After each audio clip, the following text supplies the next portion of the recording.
Hi guys, welcome to our Global Service Project. We are so excited to have you. By now you should be just in the last little parts of the book front desk, and I hope you are loving it. And we are going to work together now to do some service for kids like Mia who are struggling and in a situation that they can't fully control and they need a little extra help. So our project partner is called Project Linus, and they are a company that makes blankets for kids all over the United States who are in need. They cover all throughout the 50 states, and they deliver about 350 blankets a day to kids who need comfort or who are sick or who are in a hard situation, such as Mia. And we're gonna work together to make those blankets. So before you finish reading and before we start the project, you're going to need to get fabric and fabric scissors.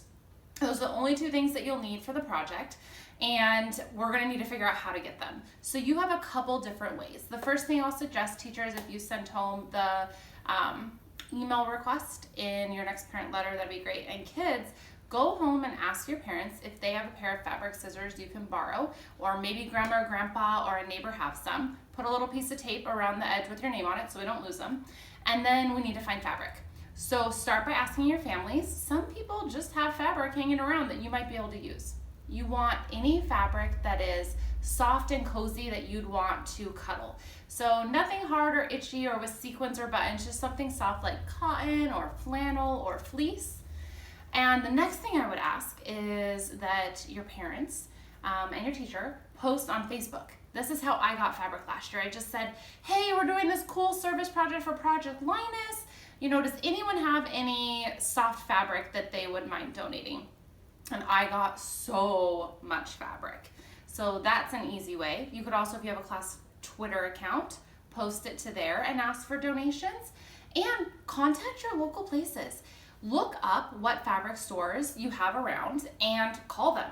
Tell them what you're doing. Tell them you're making blankets for children in need, and you read this awesome book with Global Read Aloud and you want to put it into action and help kids, and ask them if they can donate even just a yard of fabric.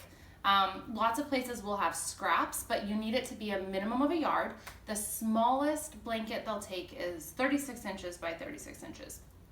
So try not to get any small scraps. And once you have your fabric and your fabric scissors, we will start step 2. But go ahead and hit the ground, start asking for fabric.